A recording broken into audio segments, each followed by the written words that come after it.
Not wanting to be typecast as a mid-80s pop sensation, it took this band 4 years to deliver a follow-up to their 1985 #1 record. But when it finally hit the shelves, it was clear that they'd broken the mold in a massive way. With a headlining single that invoked a Beatles-esque vibe, they stormed the charts all the way to #2. It would prove to be their last top 10 hit on the Hot 100. So was this 60s throwback the last stand for one of the 80s most dominant bands? Or would they kick out the style and bring back the jam for years to come?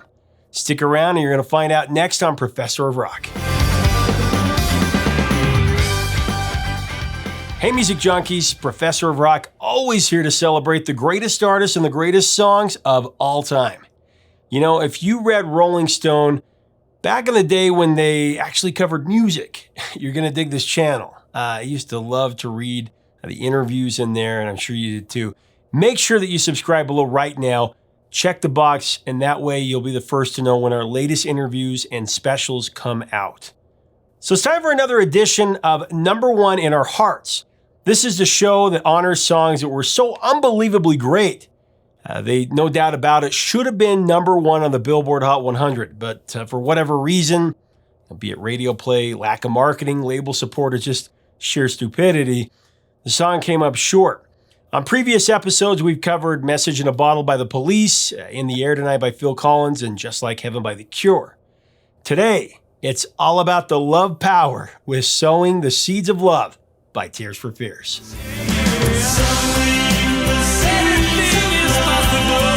An 80s psychedelic masterwork that was years in the making. But let's explore how they got there. English school friends Roland Orzabal and Curt Smith formed Tears for Fears after spending their teen years in bands together, including a ska revivalist outfit called Graduate. After Graduate split in 1981, the duo recorded demos as History of Headaches. Then, under their new name, Tears for Fears, they signed with Phonogram Records. The band's debut, 1983's The Hurting Perfect album, ascended to #1 on the UK album chart. It featured the #3 UK hit Mad World, as well as singles Pell Shelter and Change.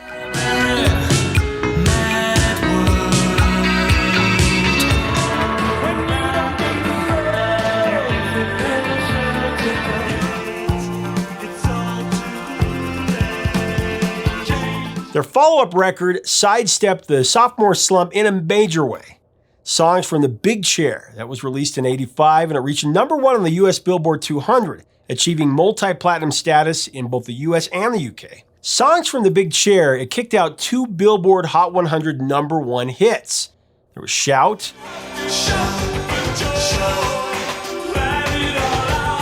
and Everybody Wants to Rule the World. The latter won the Brit Award for Best British Single in 1986. Additionally, the single Head Over Heels, that reached #3 in the US. One of the greatest songs ever.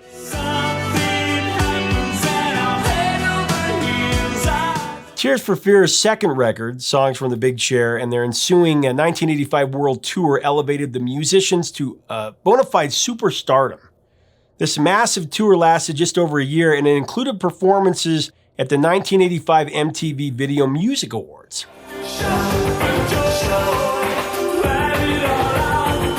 Now, Tears for Fears, they'd become a juggernaut with the backing of a 9-piece band, 2 Fairlight synthesizers, and a pocket full of top 10 hits. Now, Tears for Fears, they put on a nightly production fit to rule the world of 80s pop rock disciples. But the tour to support Big Chair would wear on the duo. The daylight hours were filled up with interviews, promo, sound checks, and the general business of keeping the tour thriving. The nights were all about the music, but soon became a series of repeating sets, city after city after city. And by the time they made their second pass through the US, Curt and Roland were totally exhausted, mentally and physically. At one point, Curt almost packed it all in. He actually booked a flight back to the UK, but after some scheduling concessions were made, he was talked down from the ledge. The problem was that it had become all about the business. Consequently, their music felt like nothing more than a vehicle to make money. Something needed to change, and fortunately, something was about to. The moment of truth that Curt and Roland sorely needed came on an August night in 1985. It was at the Hyatt Hotel in Kansas City. After completing yet another show, the band settled into their hotel bar to relax and, take in some local music. At the piano that night was a jazz singer named Oleta Adams. As Oleta sang, she was smiling from ear to ear. She completely lit up the room. There was no doubt that she was in love with what she was doing. As the weary singers listened to this solitary voice of passion without any fanfare or hype, it was clear to them what they were missing.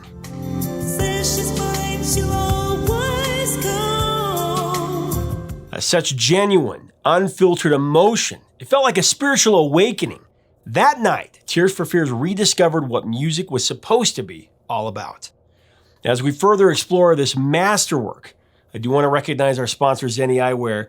When it comes to Zenni, I'm all about their Blue Blocks feature. Blue Blocks protect your eyes from digital blue light from our screens, and for me, they've been a game changer. I have on every pair of glasses I own from them that I've designed with Zenni, and you can do the same. Go to Zenni.com today to get yours.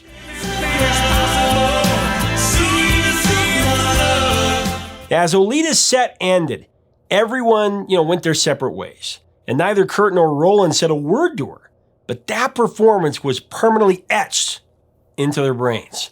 That night, without knowing it, this piano bar songstress became a muse for one of the biggest acts of the 80s. In Tears for Fears' next album, Orzabal and Smith vowed that it would capture the soul of what they had just witnessed. And when the Big Chair tour finally finished, Curt and Roland took a lengthy sabbatical from Tears for Fears. 1986 was a year of much-needed renewal. And during this time, they both thought a lot about how to avoid repeating the mistake of their last project. Later that year, Roland teamed up with their touring pianist, Nicky Holland, at his new place in London, and they started writing songs. Curt, perhaps still recovering, would drop in occasionally and work with Roland on what he had written. Unfortunately for Tears for Fears fans around the world, really, creating the next album would be a really slow-going process. I remember waiting as a kid after a song from the Big Chair I didn't think I'd ever see a new album from. Roland wanted to venture into new territory. The music, needed to be more organic and less electronic. And figuring that out was going to take some time. The recording sessions were plagued with delay and constant revision. And as the work dragged on through 1986, their producer, Chris Hughes, he left the project. Curt and Roland replaced him with two new producers, Clive Langer and Alan Winstanley. However, that only lasted a few weeks. They had just different visions, I guess, but disappointed, discouraged, and under increasing pressure from their record company. Of course, Roland and Curt reunited with Chris Hughes and enlisted the help of engineer Dave Bascombe. Dave Bascombe, of course, famous for working with Depeche Mode.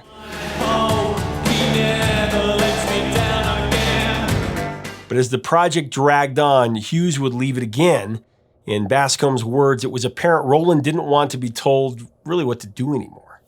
The record label eventually agreed to let the band produce themselves with some light supervision from Bascombe, who would earn a co-producer credit for his efforts.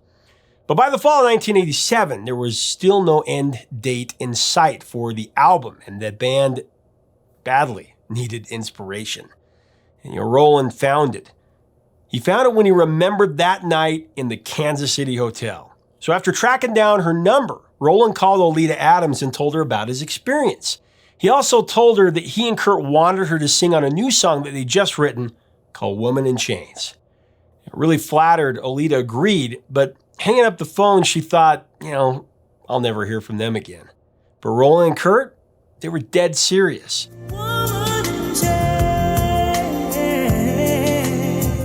After flying by Concorde to New York, they then caught an adjoining flight to Kansas City. There, the duo made an in-person appeal to Oleta to join them in England. Once Oleta was on board, the album, which would be called The Seeds of Love, it really kicked into high gear, and she was key to it all. Oleta's talents were a much-needed boost for the band. The guys were so pleased with her contributions that they even brought her back for the Woman in Chains video.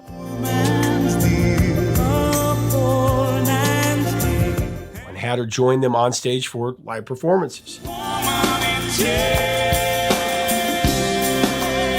From that point, the remainder of the album would still take until the summer of 1989, though, to complete. And though it was only comprised of 8 tracks, the result was remarkable. This new offering had a deep and resounding soul. Singles from the Seeds of Love included the aforementioned Woman in Chains.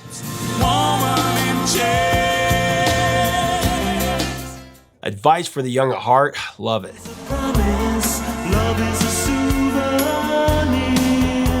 And Famous Last Words. And of course, today's showcase song, Sowing the Seeds of Love.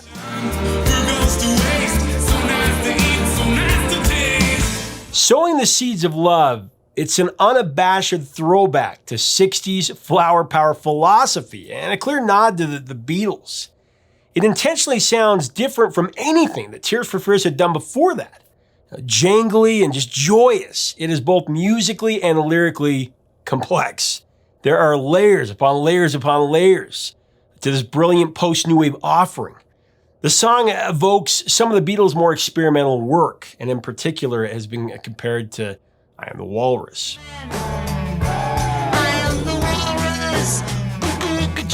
To my ears, I could hear Strawberry Fields Forever and All You Need Is Love, even a little bit of Penny Lane in there. Strawberry Fields Forever. Love is all you need. Is in my ears and in my eyes. All of them came from the same period anyway, but Tears for Fears, for their part, haven't been shy about citing the Beatles as a starting point. Initially, there may have been some reservations about how Beatlesy it was, but said Curt, we got through that by just embracing it and making it obvious and not trying to hide it. Though in some ways inspired by the Beatles, Tears for Fears drew from other sources as well. Now, for one, Orzabal's continued interest in Arthur Janov's Primal Scream Psychology, that made a reappearance. And of course, they covered it a lot on their first album, but there were lines, lyrics like, feel the pain, talk about it. Feel the pain, talk about it. And if you're a worried man, shout about it. Shout about it. Both insinuate therapeutic release and undergird Roland's philosophy for instigating change. And the name of the song itself, Sowing the Seeds of Love, that was lifted from an old English folk tune called The Seeds of Love. Roland learned about it while listening to a radio show about folk songs. I sowed the seeds of love. I guess there was this scholar and folk song collector named Cecil Sharp. One day he overheard a gardener named John England humming this obscure tune, and he wanted to know all about it. The story, of course, piqued Roland's interest, and he decided to write his own song based off the title of this folk tune.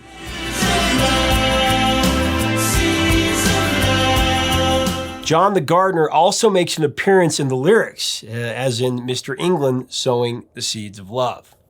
Always wondered about that and then finally figured out what that was.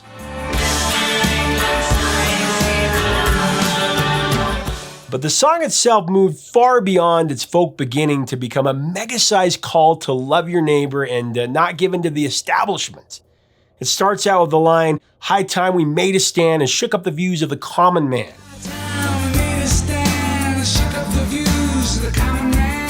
And closes with an end to need and the politics of greed. It's so upbeat, and the lyrics are so ironically couched in humor that it can be easy to miss the song's call for change.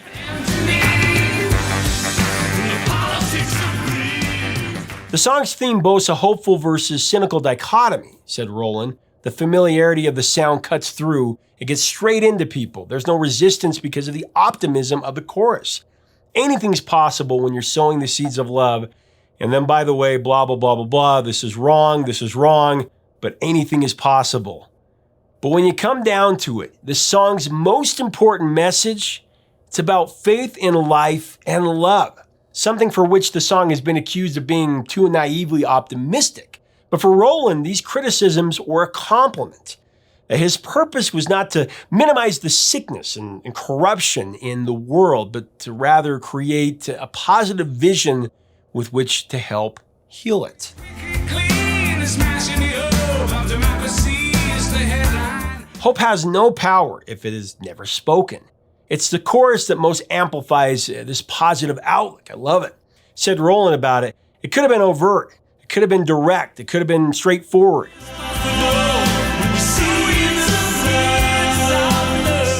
But people wouldn't have heard it as much, it wouldn't have got in. But thanks to the chorus, it does get in, and we're all so much better for it.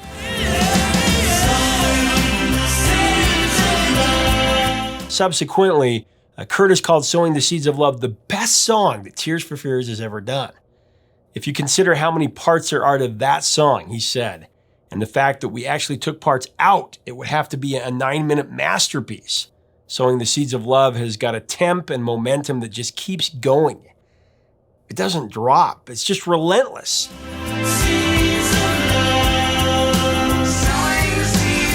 Throughout the song, the duo alludes to music being the common saving grace in a fallen world. I mean, when Roland says, DJ's the man we love the most.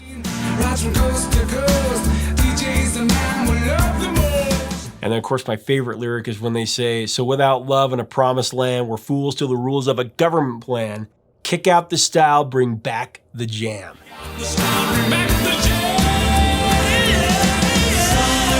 Obviously, that's a reference to Paul Weller's different musical ventures throughout the years. They want him to leave the Style Council behind and reform the jam. Really clever line there, and I agree with him. I wish to stay forever. Let's sing this up to us to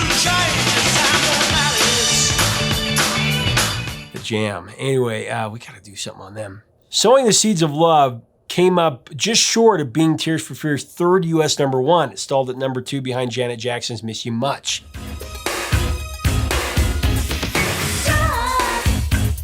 However, it did go to #1 on the modern rock charts.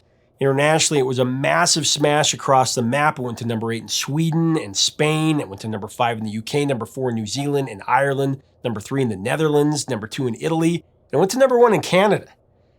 I think if it would have come out a few weeks earlier, it would have been #1, but it's always about timing with the charts.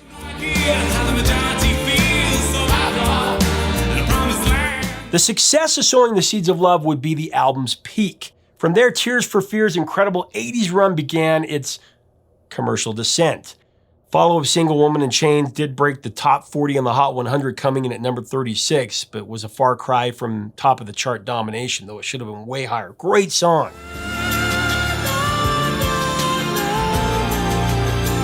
The album's third single, Advice for the Young at Heart, fared even worse, only reaching #89 in the States. Famous Last Words made a slight uptick in the UK, clocking in at #83. I don't know what was going on there, we just didn't get it. All songs, again, that should have done better. I was always a fan of Badman's song.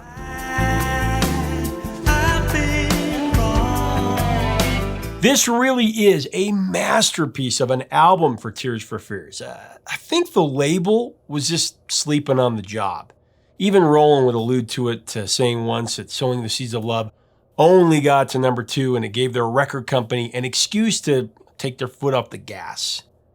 Though #1 in sales, it lagged behind Janet Jackson and radio plays, which if it was the biggest selling song, it should have been #1. He remembers that at one point they had to go around checking to see if the album was actually in the stores in certain parts of America. The promotion they wanted, it just wasn't there.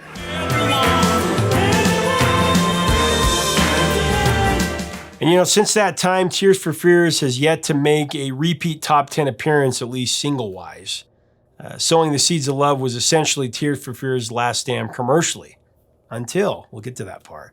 It also marked the last stand for Tears for Fears as a band, or at least it seemed that way at the time. Tensions and fatigue were mounting throughout the band's career, and it seemed to be coming to a head at that point. Orzabal's perfectionist vision for production was a stark contrast to Smith's carefree approach. I mean, that's what really made him a great team. They had made it work before, but now something had to give. So in 1991, Smith left the group and the continent, and he moved to New York. Re-examining Curt and Roland's later testimonies, it seems like they both saw the breakup coming. It was something we were both feeling, is what Curt said. And in fact, while making The Seeds of Love, Roland had mused that it may well be their last album. He even considered titling the album Famous Last Words after what would become the closing track. When the saints go marching in. Maybe it was just the natural chorus for the duo. They'd been together under the banner of Tears for Fears for about a decade, and they had played together in bands before that. That's a huge chunk of life. Curt in particular couldn't remember a time when he hadn't been that guy from Tears for Fears. And he began to wonder, who was he really? There had to be something more to life than just being a 1980s pop superstar. After they split, Roland hung on to the name Tears for Fears, and he put out 2 more albums under the moniker Elemental in 1993, one of my favorites of that year.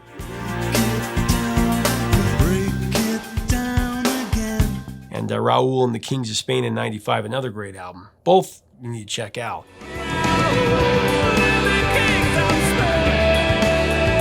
As for Curt, he got to work on solo projects of his own, including Soul on Board in 93, which is really great as well.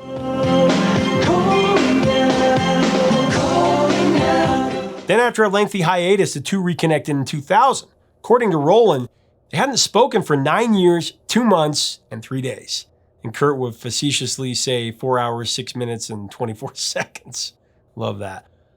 While chatting over the phone, Orzabal was thrown by Smith's new mid-Atlantic accent. As they talked, they both realized that they had long outgrown who they used to be. So Roland ended up moving his family within a mile of Curt, and together they recorded a new album, Everyone Loves a Happy Ending. That was released in 2004, and now just recently, after another extended break for Tears for Fears had released another album, The Tipping Point. It really is their best album since The Seeds of Love.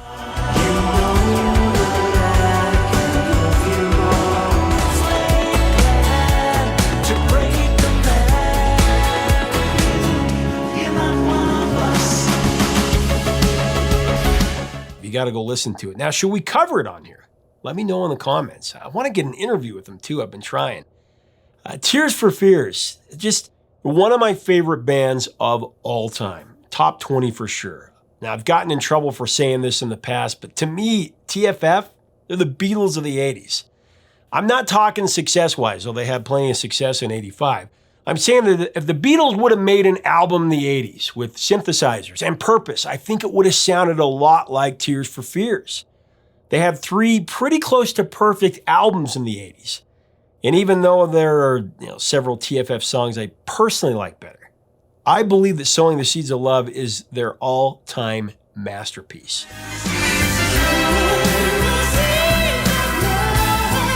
What they did sonically and lyrically in this song is a musical achievement that very few have equaled. When I bought this album as a 13-year-old kid, this song, Seeds of Love, it conjured up about every emotion a person can feel. It scared the hell out of me. It was haunting. It was mesmerizing. It was eerie. It was strangely satisfying. I used to put my headphones on late at night and blast this classic song, and it just transported me to a higher dimension of feeling altogether. The first 2 verses and choruses are so empowering and so joyous.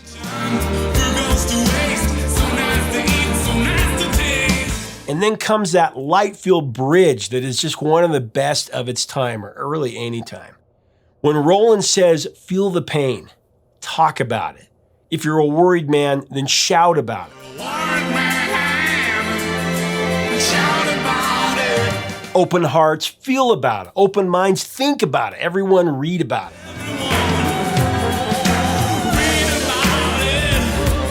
Everyone scream about it. And then when Curt Smith comes in with that really high everyone, it's just heaven on earth.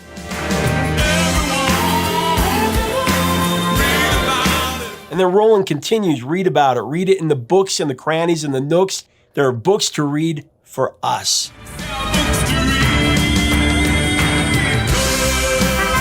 This is the ultimate headphone song. I mean, there are wondrous sonic landscapes to explore. And every time I listen, I discover something all new.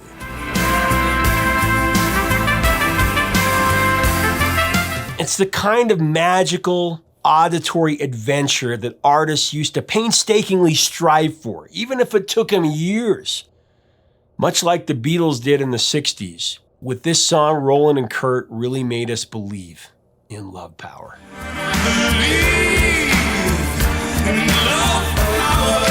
Leave us a comment about Tears for Fears and sowing the seeds of love in this album. What are your memories of the song, of the other tracks? It's just a landmark album for sure. Let us know in the comments below. Should we break down the new album? Let us know about that as well. If you like this episode, make sure to check out our other piece on Tears for Fears, Everybody Wants to Rule the World. I'll put the link in the description below. And if you dig our content, go ahead and subscribe below so you never miss out on our videos or our interviews. We would love to have you as part of our community. Until next time, 3 chords and the truth, my friends. Talk to you soon.